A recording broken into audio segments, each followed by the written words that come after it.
या देवी सर्वभूतेषु शक्तिरूपेण संस्थिता नमस्तस्यै नमस्तस्यै नमस्तस्यै नमो नमः। नमस्कार, मैं संतोष चतुर्वेदी, धनघटा जनपद संत कबीर नगर। आज इस वीडियो में जो कक्षा 12वीं की पवन दूतिका खंड है, जो अयोध्या सिंह उपाध्याय हरिऔध की रचना है, यह मैं लेकर के आया हूँ। इसमें राधिका जी पवन को भगवान श्री कृष्ण के पास पहुंचने के बाद उनको पहचानने के लिए उनकी शोभा के बारे में बता रही हैं कि हे पवन, तुम आखिर मथुरा तो चली जाओगी, लेकिन भगवान श्री कृष्ण को पहचानोगी कैसे? ठीक है, तो उसमें उनकी पहचान बताते हुए कहती हैं कि सांचे में ढाला सकल बपु। क्या कहती है कि सांचे में ढाला, जैसा ईंटा निकलता है सांचे में से, तो जैसा रहता है सांचा वैसा बनता है, तो उसी तरह से सांचे में ढला हुआ, सकल माने होता है संपूर्ण, पूरा, जो बप माने होता है शरीर, दिव्य माने होता है अलौकिक, सौंदर्यशाली मतलब सुंदर। यानी कहती है हे पवन, उनका जो शरीर है, संपूर्ण शरीर, सकल बप माने क्या हो गया? संपूर्ण शरीर सांचे में ढला हुआ अलौकिक है, जो बहुत ही सौंदर्यशाली दिखता है, सुंदर लगता है।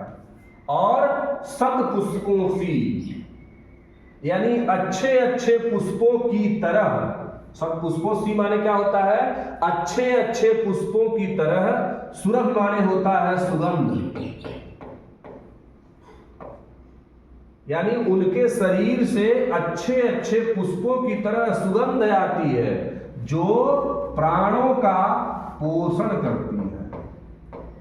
जैसा खाना खाने के बाद हमारा पोषण होता है, उसी तरह से उनके शरीर से अच्छे अच्छे फूलों की सुगंध आती है, जो प्राणों का पोषण करती है। और दोनों कंधे उनके कैसे हैं? वृषभ माने होता है बैल, सांड की तरह। कैसा? वर, वर माने श्रेष्ठ सांड की तरह, बिल्कुल सजीले, सजे हुए। यानी उनके जो दोनों कंधे हैं वह श्रेष्ठ बैल की तरह है, बड़े ही सजीले हैं। और लंबी बाहें, और उनकी जो बड़ी बड़ी जो बाहें हैं, भुजाएं हैं, वह कलप, कलप माने होता है हाथी, और कर माने होता है यहाँ पे सूंड, यानी हाथी के सूंड सी माने तरह। यानी उनकी जो लंबी लंबी भुजाएं हैं वह हाथी के सूंड के समान। शक्ति का पेटिका माने होता है भंडार, और उनकी जो दोनों लंबी लंबी भुजाएं हैं वह हाथी के सूंड की तरह शक्ति का भंडार है। आगे फिर कहती हैं कि राजाओं सा के समान, उपमा अलंकार, यानी राजाओं की तरह सिर पर लसा दिव्या पीड़ होगा।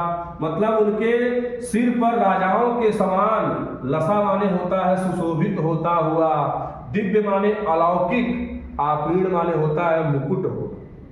यानी उनके सर पर राजाओं की तरह, लसा माने सुशोभित होता हुआ, दिव्य माने बताया अलौकिक, आपीड़ माने होता है मुकुट होगा।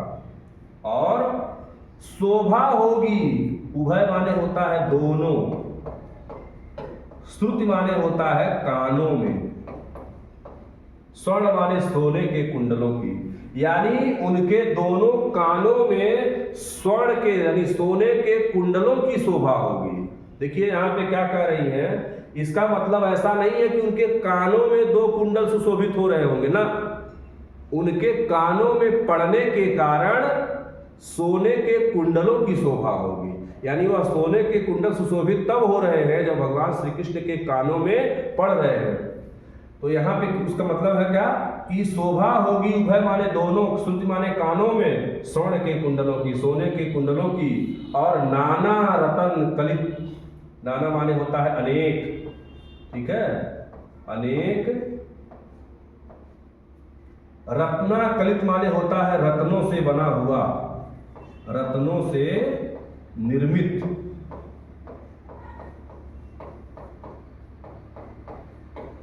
भुज माने भुजाओं में, मंज माने होता है सुंदर, और केयूर माने होता है भुज दंड। यानी अनेक प्रकार के रत्नों से बना हुआ उनके भुज माने भुजाओं में भुजदंड होगा। जो देखो राजा महाराजा ऐसे यहाँ पहनते हैं उसी को भुजदंड कहते हैं। यानी अनेक प्रकार के रत्नों से बना हुआ भुज माने भुजाओं में, मंजू माने सुंदर, केयूर माने होता है भुजदंड होगा, और मोती माला लसित, और मोती के माला से लसित माने होता है सुशोभित।